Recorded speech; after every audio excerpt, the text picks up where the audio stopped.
Well, good evening, fine people. Old Butterknife here. A couple days now since we've been back from the cruise. Friday night, normally pizza night around here.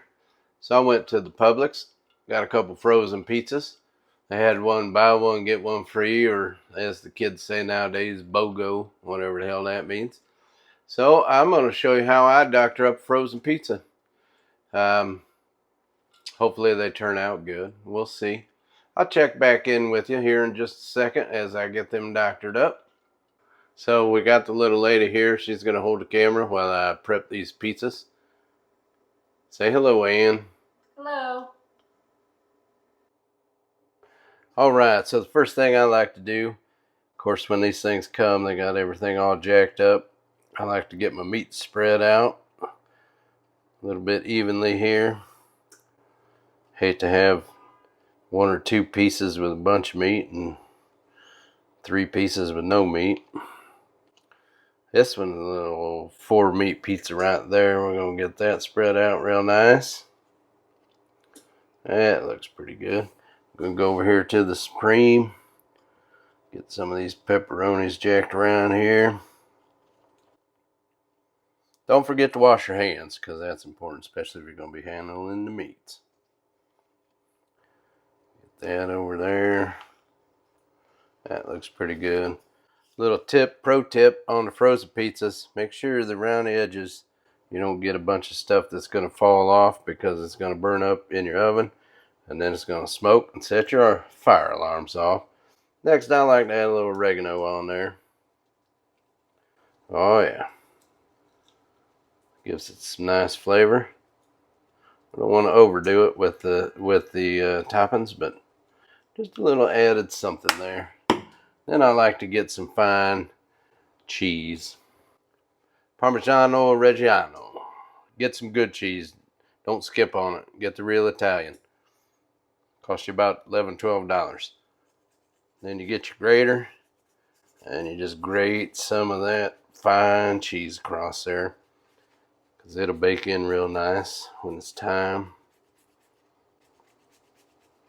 Oh yeah, looking good so far. Get some of that on a good amount.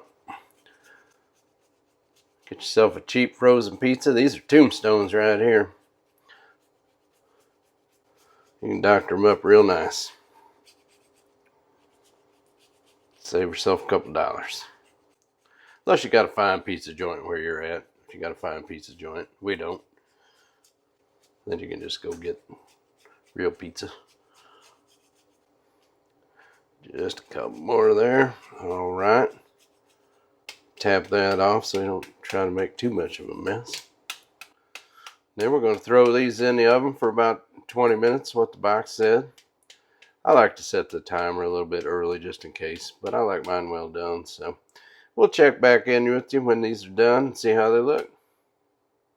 All right, we got the pizzas out of the oven. Got them crisped up real nice. Cooked them, maybe just a touch longer than the box says, but I like my crust a little crispy. So we're going to let them sit there and rest for a little bit. That's another pro tip. Give them a few minutes, maybe 5, 10, something like that. Then I'm going to move them over here, cut them up. We'll give them a shot, see how they taste. All right, so the pizzas are rested. These nice little racks here. I would suggest if you're a frozen pizza fan, you get yourself some of them racks. We're going to bring this one over here and we're going to slide it off. Here's a little pro tip. Keep your cardboard that comes underneath the frozen pizza because you can slide her off on there and use it to cut. And I'm going to cut her up. Here's another little pro tip for you on the frozen pizza. Instead of doing little pie shapers, cut it like this. Because when you do, you can eat the outsides. And then when you got leftovers, yeah, get on in there. And keep these inside portions. And the crust don't get all soggy. It's a pretty good deal. Alright, we're going to go ahead and cut the other one up right now. And you can move the pizza over all on the little thing. So we're going to take this one too. We're going to cut it the same way. There ain't no way we're going to eat all this pizza. But we're going to make this one even smaller. And then there will be some more inside pieces when we go to eat it tomorrow. And it won't be a bunch of soggy ass crust. That's a good thing. Trust me, kids, I've made a bunch of frozen pizzas in my day. There we go. Alright, we're going to go enjoy this pizza.